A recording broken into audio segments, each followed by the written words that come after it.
I am and my passage through life so far, I would not change a thing about it.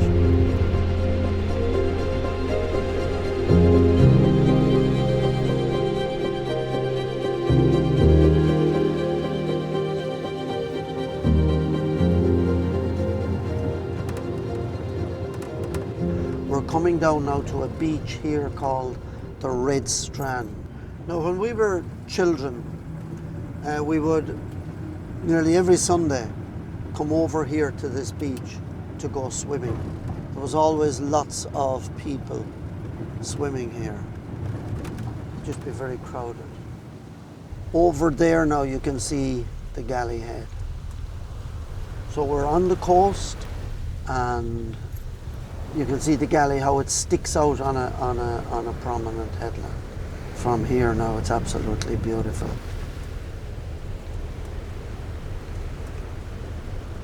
Thing that you always look out for is the direction the wind is blowing from, because that tells us so much about the weather. If the wind is east, you know how rough the sea is going to get, and then if the wind swings up to the west, it will be something like what we're looking at now. It'll be bright and showery. The northerly wind is absolutely beautiful. Northeast then is probably one of the worst winds you can get. Whereas if it's inland, they go out and they're looking at the clouds, they're looking at different things to do with the weather. To us, most of it concerns how rough that sea is going to get. And that's of more interest to the people living around here than what's up overhead. My education ceased when I was maybe 18, around those years. But I was still being educated by life. I was coming into the Irish Lights. I was now going to learn for the next 20 years more about nature than I had ever known up to now. So you're learning on the field all the time. You could call it the university of life.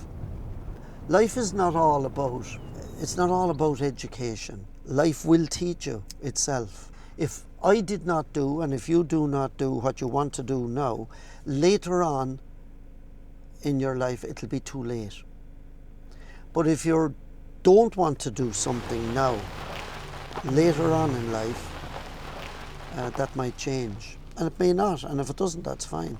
But if it changes, you will have gone through so much, you will have learned so much out of the physical world, and you'll be a different person for that. And we're all meant to be different. Now we're here. I would call this place home.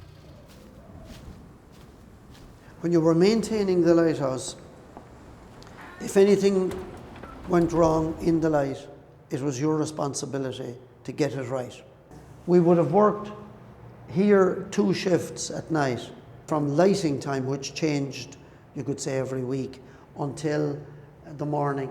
In the morning, when the light was extinguished, we would pull curtains down over the glass here to stop the sun shining back in through.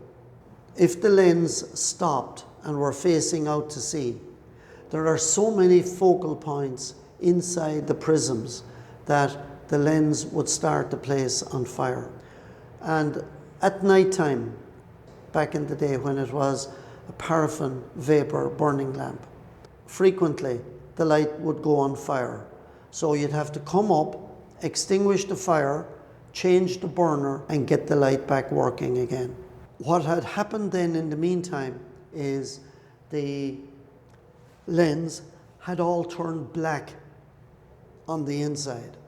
So the 2 keepers would come up.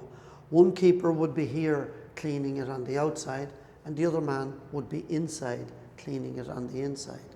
But whoever was on the inside had to keep moving all the time while you'd be cleaning, so as not to let the sun have the opportunity to set your clothes on fire. You had to watch that light. Yeah, your eye was on that all night long. Then We maintained the whole place. If anything went wrong inside in the house, a window broke, we had to be able to repair all of that. You were here with your family, you know, do what was required here, take kids to school, collect them in the evening, all of that. But life here was pleasant. Life here was very comfortable and very easy. We came here in 1965 and our family was growing in size. So we grew to quite a large family here. There was 15 children living here. So there was an awful lot of noise. There was a lot of action going on all the time. Living out here on a headland, there was nobody else. There was just our family living here. You had to fight for your corner. Sometimes you got on, sometimes you didn't. I used to get up with my twin every morning about 6 o'clock. We would get up, get our breakfast ourselves and come out of the house. Because with the rest of the family trying to sort themselves out, we didn't want to be involved in any of that. And then my father would get up then and we would all head into Clonakilty. He'd drive us in, drop us off at the various schools, collect us then in the afternoon. And we would come home here. We would do whatever we'd be doing, fooling around outside until it got dark. And then we'd go in and do our homework. I lived out on rocks, completely cut off from people. And yet my orientation is people. I want to sit down and talk to people. I'm quite happy doing that.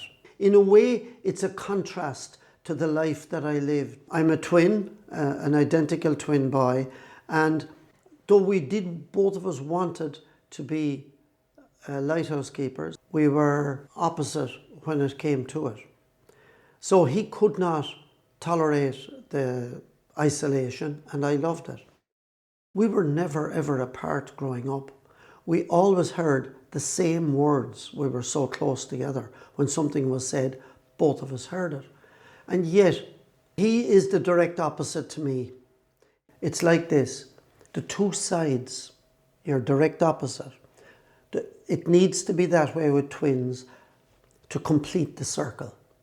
In digging the garden, I would just naturally put my left foot on the garden spade to drive it into the ground. He would naturally put his right foot on it. Putting up the fists to fight, I would lead, defend. He would defend, lead. So we were opposites in ways, but still we shared thinking. We were very, very, very mentally connected and still are. Growing up here and living here, we knew where every stone was. So there was a huge attachment to it. My parents worked here. My grandparents worked here. So yes, there is a huge bond to this particular lighthouse. When you go, as I did, to other lighthouses to work, there was a different attachment. The attachment then was to the way of life.